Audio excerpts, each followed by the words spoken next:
సాత్వికముతో దీర్ఘశాంతముతో విసుగక నా ఎడల వాత్సల్యము చూపి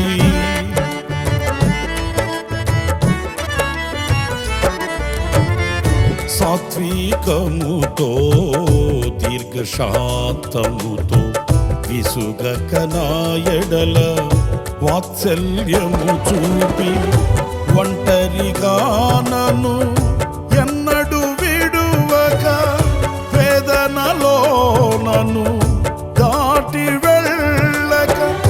ఒంటరిగా